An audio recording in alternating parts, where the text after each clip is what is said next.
Hoje nós vamos dar uma pequena revisada nos 3 primeiros capítulos que nós trabalhamos esse ano, sendo que eu vou dar uma ênfase maior no terceiro capítulo, certo? Então, olha só, nós trabalhamos no primeiro capítulo desse ano no livro de Biologia o conceito de biologia. O que é biologia? Biologia é uma palavra que ela tem origem grega, né? Ela pode ser dividida em duas partes. A palavra bio, ela tem origem na palavra bios, que significa vida, e logia tem origem na palavra logos, que quer dizer estudo. Então a gente pode dizer de modo geral que biologia pode significar a ciência que estuda a vida, certo? Ela vai estudar desde o surgimento da vida, a composição e constituição dos seres vivos, a história evolutiva, os comportamentos, a relação entre os organismos de uma espécie com o ambiente, com o de outras espécies, entre os indivíduos da mesma espécie, e assim vai. Então, nós vemos que a biologia ela é um estudo bem amplo de tudo que é vivo, certo? Para poder estudar a biologia, imagina como se os seres vivos fossem livros.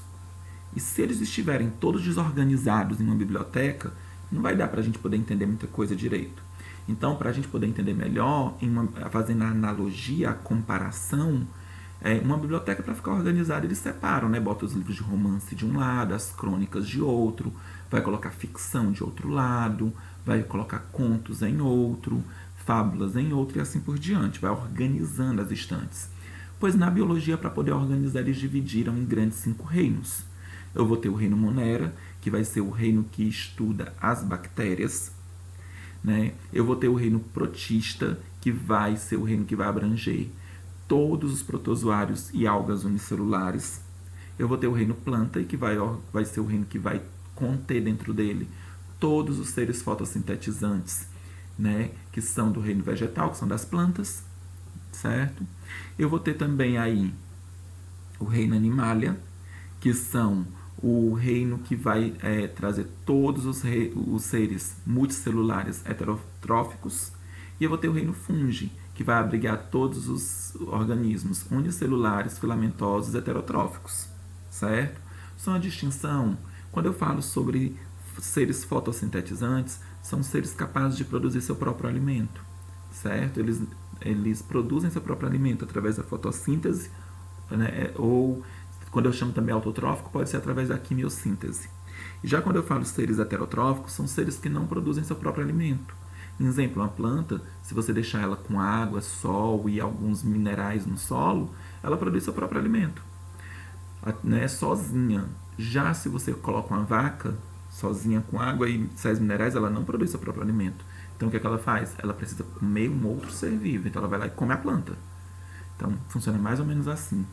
Isso daí vai ser visto por vocês lá no segundo ano, essas grandes divisões. Você vai estudar durante todo o segundo ano todos esses 5 reinos. Na verdade, tem mais um grupo aí que não apareceu, que é o grupo dos vírus, né? Inclusive, nós estamos em uma pandemia por culpa de um desses seres. Curiosidade, tem uma briga danada entre os biólogos sobre se os vírus são ou não seres vivos. Tem uma parte dos biólogos que acredita que sim, que eles são, tem uma parte que acredita que não. Mas isso é uma curiosidade para que vocês despertarem e correrem atrás dela lá no segundo ano, tá bom? Depois a gente vai ver que a biologia, para poder ser feito o estudo, é tanto assunto que eles dividiram em vários ramos, certo? Então ela foi dividida para poder ser melhor compreendida. Então eu vou ter, por exemplo, a citologia, que estuda as células, que é o que nós vamos fazer aqui no primeiro ano, certo? Então a parte da biologia que estuda a citologia é a parte que estuda as células. Aí nós vamos, mas tem vários outros, gente. Só para citar, eu tenho a anatomia, que vai estudar o estudo da anatomia são as partes do corpo, né? Pode ser do corpo humano, pode ser de corpo de animais, pode ser, quando estuda partes de um corpo de um todo, pode ser inclusive de plantas, para poder estar vendo como é que funciona, mas basicamente são de corpo de animais. Eu tenho a zoologia, eu vou ter a botânica, certo? A botânica, ela vai estudar a questão das plantas, a zoologia dos animais. Eu vou ter ecologia, que vai estudar as relações entre os seres vivos de mesma espécie, com espécies diferentes, com o meio ambiente, com o clima, tá? Eu vou ter evolução, como é que se deu a evolução. Tipo, a gente sabe que cachorros e lobos são parecidos. Então, como é que se deu? Eles evoluíram de um único ser? São parentes? São próximos? Todos os felinos, por exemplo, para pensar em como eles são parecidos. Um leopardo, de um leão, de um guepardo, né, de uma onça, né, de um tigre. Todos são muito semelhantes, né? De um lince. E tipo, se eles são tão parecidos, será que eles têm um parente em comum? Será que eles evoluíram de um único ser? A genética, né, a parte do terceiro ano que eu amo, que vai poder explicar por que algumas pessoas elas têm olhos castanhos e de repente o pai e a mãe de olhos castanhos têm um filho de olhos azuis, por exemplo, né? Ou como aconteceu um caso super curioso na Inglaterra, um casal branco de olhos claros de repente tem um filho negro. Então, bem curioso. É muito bom estudar biologia, gente. Depois disso, nós vamos dar uma olhadinha sobre a origem da vida, que foi o nosso capítulo 2. Aí foi apresentada a gente a teoria da abiogênese, que era aquela teoria da geração espontânea, que ele trabalha as ideias do filósofo grego Aristóteles, certo?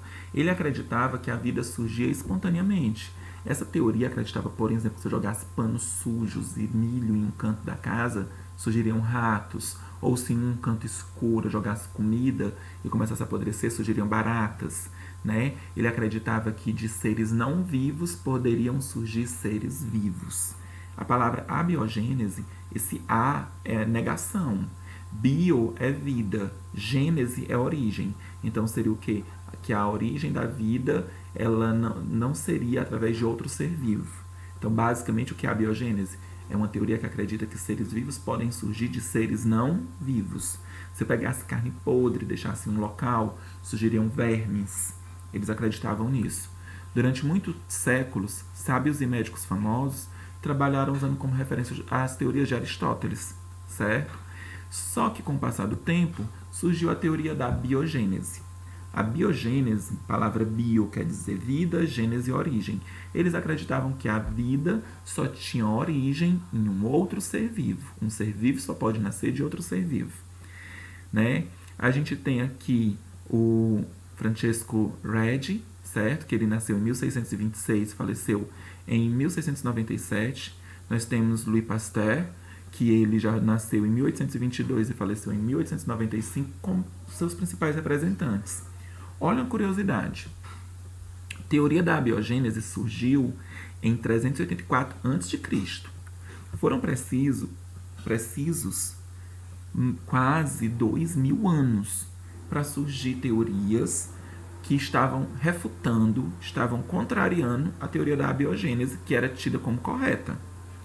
Aí, tem alguns experimentos. O experimento de Redi, ele trabalha com a questão da carne que eu comentei, que se você colocasse carne para apodrecer em um lugar, surgiriam vermes. Esses vermes nem eram vermes, gente. Na verdade, eram larvas de moscas. Aí, depois disso, ele colocou a mesma carne para apodrecer, só que ele cobriu com um material que não deixava, né, um lenço, um filó, como se fosse de mosquiteiro, algum material que não deixava as moscas entrarem. Resultado, os vermes não apareceram. Então, foi começando a ser contrariada essa teoria. Outro experimento que foi feito, esse foi por Pasteur, foi que ele fez. Ele pegou um caldo nutritivo, tipo um caldo de feijão, eu estou usando aqui como exemplo. Se você deixar azedar, não vai aparecer, ele vai azedar, vai encher de micro-organismos e tudo mais. Aí, se você deixar exposto, o que foi que ele fez? Ele pegou um recipiente de gargalho longo, certo? E depois ele derreteu esse gargalo e fez um S, depois de ferver para qualquer micro-organismo vivo morrer. E aí, como não tinha contato com o ar, ele não se contaminou. Então, ele não apareceram micro-organismos nele. Já o outro que ele deixou com gargalo curto, surgiram micro-organismos no caldo. Então, isso daí era comprovando a teoria da biogênese, certo? Com isso, surgiram os métodos científicos. O método científico, ele trabalha da seguinte forma. O trabalho científico ele é trabalhado fazendo a observação e coleta de dados. Depois que é feita a questão da observação e coleta de dados, é feito o levantamento do trabalho, né, do problema. Através desse levantamento do problema, acontece a formulação de hipóteses. Depois da formulação de hipóteses, a realização de experimento controlado. E depois do experimento controlado, formulação das etapas anteriores, se necessário, a reformulação.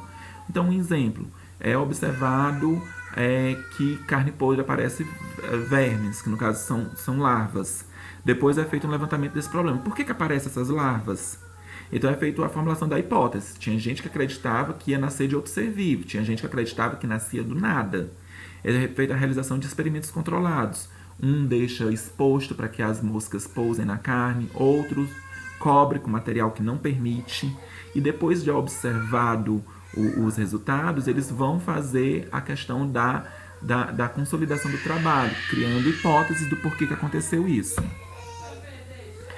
Então nós temos aqui, olha, a classificação dos seres vivos, né? É definido quais são os critérios para definir se uma coisa é viva ou não.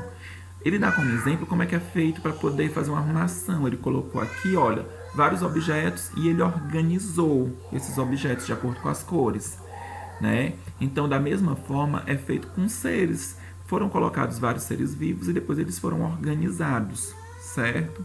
Ao serem organizados, nós temos aqui, olha, por espécie, eu tenho, por exemplo, um tipo de felino. Depois eu vou ter por gênero, que são os felis, né, os felinos. Então, olha só, eu tenho primeira espécie, Felis catus. Depois eu vou ter o gênero, que são os felis. Depois eu vou ter a família, Felidae, que são todos os tipos todos desse daí. Depois eu vou ter a ordem dos carnívoros. E por fim, eu tenho a classe, Mammalia, que são dos mamíferos. Né? Depois eu vou ter o filo, né? São da cordata, são os cordados, que tem coluna vertebral. E assim vai, né? Até chegar no reino, certo? Que vai ser o reino animalia. Isso daqui é lá no segundo ano que a gente vai ver.